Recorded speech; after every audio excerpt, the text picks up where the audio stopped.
Try and reach me down the center. Yeah, come again. But you feel the impact, and it's kind of... So when you deal with fascia, it's like this. Punch me again. You've done this to me before. Yeah. Come again. When I'm light. I'm way off. Way off. I don't necessarily have to crush through his arm. He comes, I'm going to flow over his arm. That's fine. And then look where we end up. Punch again. See? You see, I'm pointing at you. You're not pointing away. So we have...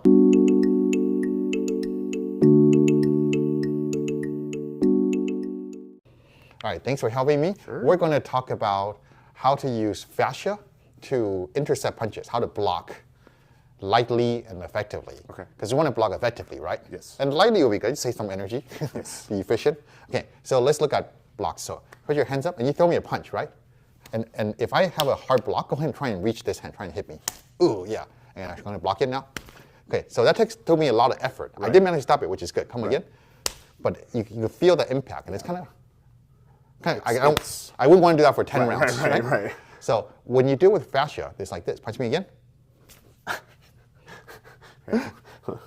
You've done this to me before. Yeah. I thought I could trick you. One more time. Wow. So what did it feel like? I'm like you're slipping my punch without even... It feels like you're like slipping it. I'm slipping it, yeah. I'm not even really feeling any contact. You didn't really feel any contact. That's really good feedback really for people watching. Too. Yeah, so that's what it needs to be. Is that I was trying to hit you where I thought you were going to be the fourth time. Yeah. So let's look at this forearm. Let's look at this. Come closer for a second. So, this is like 5 inches thick, okay?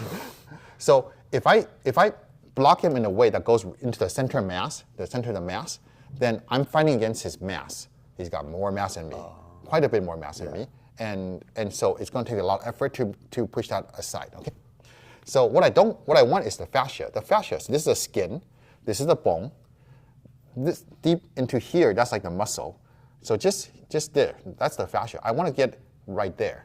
Okay. Don't let me push you over. Okay. So see, if I'm into the bone, into the mass, that's not really favorable. If I'm on the fascia, that starts to go. It's slipping. It feels like it's slipping. So when I'm on the fascia, it'll slip over. So it has to be that shallow, okay? So when he punches me, he wants to hit me, like that. Come again. See? When it's shallow like that, I just barely graze you, and your punch will deflect quite a bit. Yeah. Okay.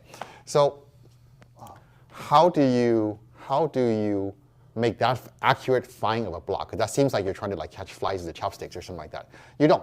You just have to have a loose intention.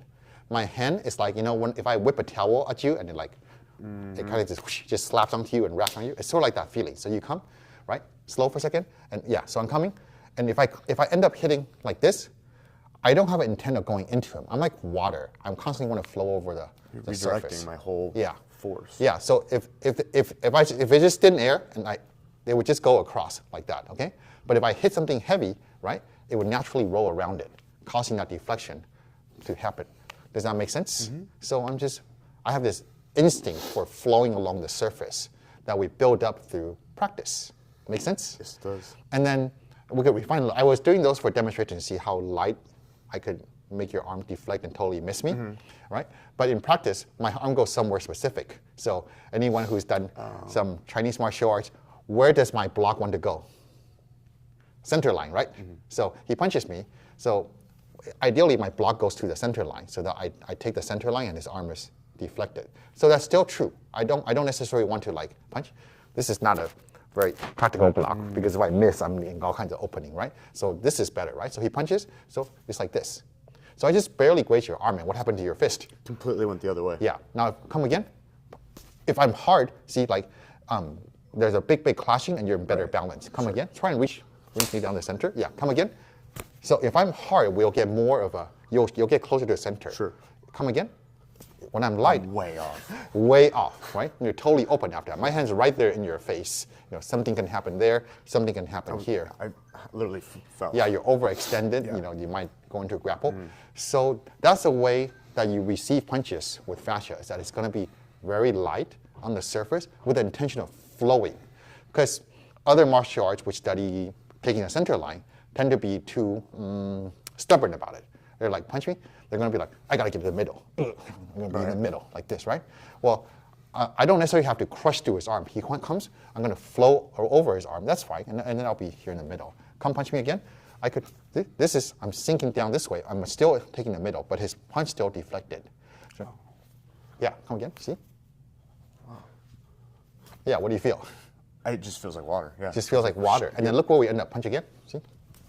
You see, I'm pointing at you. You're not pointing away. So we have attack options coming right up like that. Okay. So that's a simple overview of how fascia governs it. To practice, a person punches first slowly, and you learn to glide across. Okay. Notice that this is not to the center line. Okay, but it's okay. We're just getting used to this feeling. Once that feels kind of okay, then you could tighten it up and go for the center line. See, allowing that slide, allowing the flow, only acting on the fascia. And when you get good at it, he'll lose his balance, or you can map out to his feet and he loses his balance backwards, and so that you have an advantage to whatever it is that you wish to do next. Does that make sense? Yes, it does. Any questions or any other Nope. interesting? Okay, thank you.